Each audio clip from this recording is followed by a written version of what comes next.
Today we're going to talk about a guy who lost his life savings trying to short the stock market. And I know it sounds like a crazy story, but it's actually more common than you might think. So in this video, we're going to break down exactly what happened and also what we can learn from it so we ourselves don't make those same mistakes. Because it sucks losing everything in the stock market. But when it comes to stocks and investing, we do know that losing is a part of the game. I mean, you can't avoid it. You are absolutely going to take losses. Because if you never took a loss, if you were never wrong in an investment, well then you'd be the richest person in the world in a few weeks, right? So yes, losing is a part of the game, but how you lose is important. Because obviously you don't want to lose everything. You don't want to get wiped out. And that's why risk management becomes the most important thing that you can do when you're investing. Making sure you don't take that huge loss, just like this guy did in this story we're about to talk about. Avoiding that is the key for you to survive in the market year after year and really build your wealth. Now, as you'll see in this story, this person did not manage their losses properly, and it cost them everything. And this story is coming from the data-driven investor, Andy Chan, on his Medium blog. It's called "I Lost My Life Savings Shorting the Market." So in this post, he talks about his friend who piled cash into a volatile market and lost. So this friend here had hundreds of thousands of dollars in the bank, so he was pretty well off. And he was doing just fine in life until this whole COVID situation happened. So when we went into these lockdowns and it looked like a virus was going to take over the world, it was pretty clear to everyone, hey, the stock market should go down. Everything should crash. Things are going to be terrible from now on. So if that's the case, how do you make money off of it? Well, one thing you can do is short the market. And by shorting the market, you make money off of stocks falling. And that's exactly what this friend did. First, he put 5,000 into an S&P 500 short. So he was shorting that entire index. And it worked well. He made money. So then what he wanted to do was make even more money. So next he put 10,000 into an S&P 500 short. Because hey, if he made that much money on 5,000, then how much is 10,000 going to make him? Even more, double. But here's the first lesson right here. Position sizing, how much you put into each investment or trade is extremely important. So I don't know what this guy was thinking right here, but just thinking, hey, my last trade worked out, so let me double the bet size in my next trade. That's not how you usually want to do things unless you have a very specific strategy around it. And really only professionals would be able to do that double bet size. And again, I don't know exactly what this guy was thinking, but you can't base your next trade off of the fact that your last trade just worked out. It's only 2 trades. Like we explained in the beginning of this video, losing is a part of the market and you're going to lose a lot. So that's normal, right? But how much you lose is important. So if you just doubled your bet size based off one winner, then guess what? You doubled the potential loss that you could have too. So position sizing and how much you're investing is a big decision. It's not something quick that you just do. So that's the first thing you could look at to help manage losses. Now, when this guy put 10,000 into the S&P, this time he used leverage. And leverage is money that you actually borrow from a broker. And here's the second lesson we could learn from him. Leverage is extremely dangerous. The only time you should be using leverage, borrowing money to invest, is when you are a true professional, when you've been doing it for years. So growing up, my dad was a portfolio manager and he always told me, he said playing with leverage is like playing with fire. So never ever touch it. So even as a fund manager, he didn't use leverage. And he told me never use it. Now, in my opinion, now that I'm grown up, I think you can use leverage, but you need to be very good at what you're doing. And again, I don't know the exact thought process of this guy, but he just doubled his bet based off one trade. And now he's going on leverage too. It's dangerous because with leverage, yeah, you could win a lot more, but you could lose a lot more too. And sure enough, that bet he made failed. Over a few hours, the stock market shot up 10%, which means his short was wrong and he got a margin call. So he had to dump a few $1,000s just to keep his account alive. And here's where he really gets in trouble. This is one of the worst mistakes you could possibly make. And Andy here calls it the gambler's logic, meaning when you lose $1, you end up betting $2 to win that principal back on top of earning from your bet. So you just went into the stock market and you lost $1, right? Now you're going to bet $2 because you not only want to make that $1 that you lost back, but you want to make all the profits that you would have made on that $1 had it gone your way. So again, you're increasing your position size. And for what reason? I don't know, your emotions. Again, this is a gambler's logic, right? You don't really have any rhyme or reason or plan. You're just saying, hey, I lost this money, so let me bet more to make all that back plus more. So this logic was deep in his friend, and this time the stakes were much higher. To win 10,000 back, you have to pile in double of that because he just lost 10,000 on his last bet, right? So this mentality, this gambling that he was doing went on for a few more days. And within a week, he saw 10 years worth of his savings vanish. His margin account was closed after he repaid the loans to his broker, and he ended up having to take a personal loan on top of his housing and car loan just to stay alive because he lost so much. He also had to work odd jobs like food delivery to eke out the extra cash per day. So what basically happened here is that this guy blew up. He lost everything, life savings. And think about that for a second. How many years does it take to build up a significant amount of cash? This guy had a couple of $100,000. It takes years and years and years. And that's the scary part about the stock market. In the same way that you can make a bunch of money, what's also possible and actually much more likely inevitably is that you lose a bunch of money fast. And that's exactly what this guy did in a few weeks. Now there's a few different lessons here. First, we could go back to this gambler's logic. Betting $2 when you lose $1. Another way to look at this is adding to your losers. So think about when you have a stock go down, and this has happened to me many times, right? Because we all lose in the stock market. Now the right thing to do when a stock goes down is to cut your loss. But if you're emotionally driven and you're hoping for something to happen, what a lot of people do is actually add more money to that stock. So instead of saying, hey, maybe I was wrong on this, maybe this isn't a good stock, they're saying, hey, this stock dropped and I liked it before and I like it even more now. I'm getting an even sweeter price on it. And then before you realize it, the stock drops more,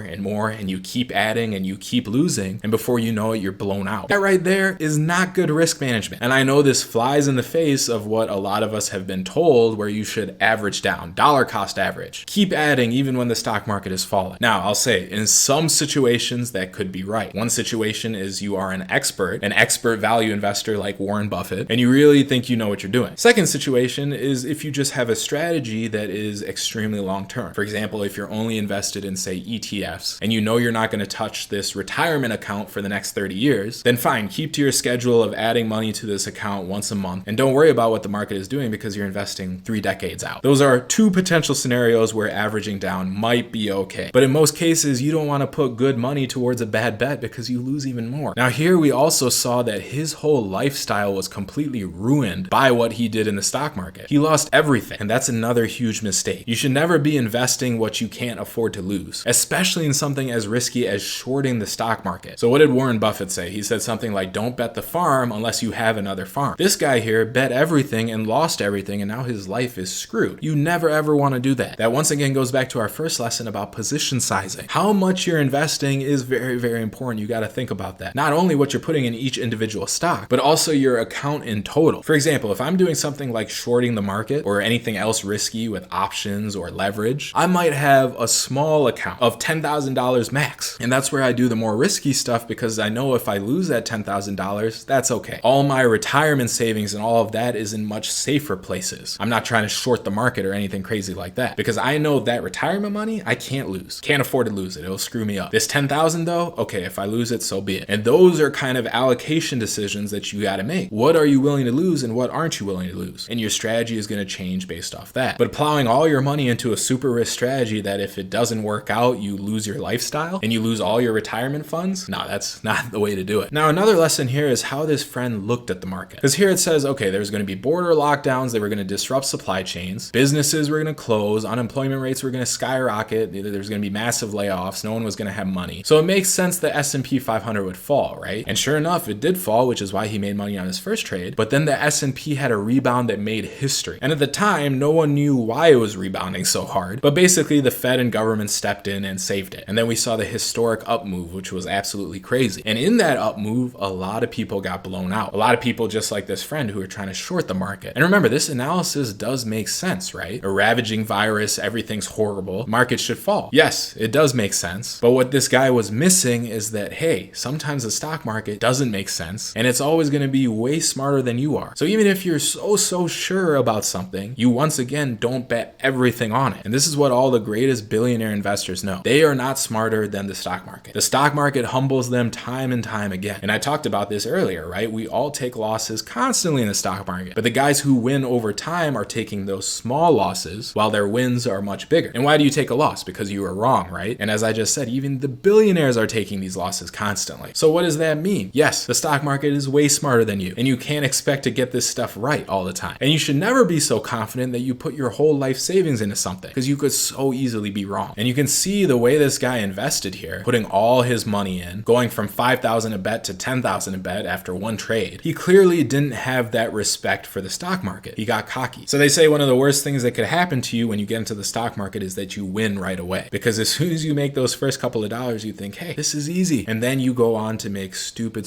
mistakes just like this guy did. The best thing that can happen is that you lose money right away as soon as you invest, a stock goes down. And I'm talking about the first time you ever step into the stock market. Because immediately you get the impression that, hey, this is harder than it looks. I might not know everything. It's the cocky guys who have a lot of success in the beginning that get screwed later. And there's a whole bunch of investors who started right at that March 2020 bottom, who made a bunch of money on the upswing with their first time in the market, who are getting absolutely decimated right now because they learned all the wrong things. And let me just say, I'm not trying to make fun of this guy or anyone else who has had big big losses because it really hurts and it really changes lives for the worse. But I'm calling them stupid mistakes because we really do need to learn from them so we don't make the same ones. So as Andy says here, how did this guy's losses get so big? Well, he was greedy and he wanted to recover what he already lost, which ended up creating a snowball effect because he was overextended from his own risk tolerance. Meaning in his effort to get back what he lost, he started going way beyond the risk that he should have taken, which is what we were talking about when he bet everything. So as Andy says here, never trade something you don't really understand and never borrow money to earn money from something you won't know why you're earning from. The key is this: if you don't know what you're hedging or shorting, you're simply gambling. It just looks sophisticated because it's done with charts and numbers instead of cards and chips, which is absolutely true. You could make the stock market a casino if you want to. Even when you go to the casino and you sit down at the poker table, there are guys there who do it professionally and they are going to take your money. So for you, it's gambling. For them, it's their livelihood. And it's the same thing when it comes to the stock market. Now, I got some uncles who have a lot of money and they basically gamble in the stock market. They're losing and winning hundreds of thousands of dollars per week, but also they're very clear with what they're doing. They're like, yeah, I don't actually need this money and I'm having fun. So it is kind of like gambling. They're not sitting around calling themselves investors, and they're also not gambling with their life savings. So again, it comes down to that position sizing. So if you want to treat the stock market like a casino, be my guest, but do it on a smaller amount of money that you can afford to lose. Just like you don't take your life savings to the casino, at least I hope not, you don't want to do the same thing if you're playing around in the market. Now, there's one more extremely important concept that you need to understand when investing in these markets, especially as they get more volatile. We made a whole video about it right here. So click that video because you really need to apply this concept to your investing. So hit this right here and I will see you in that video.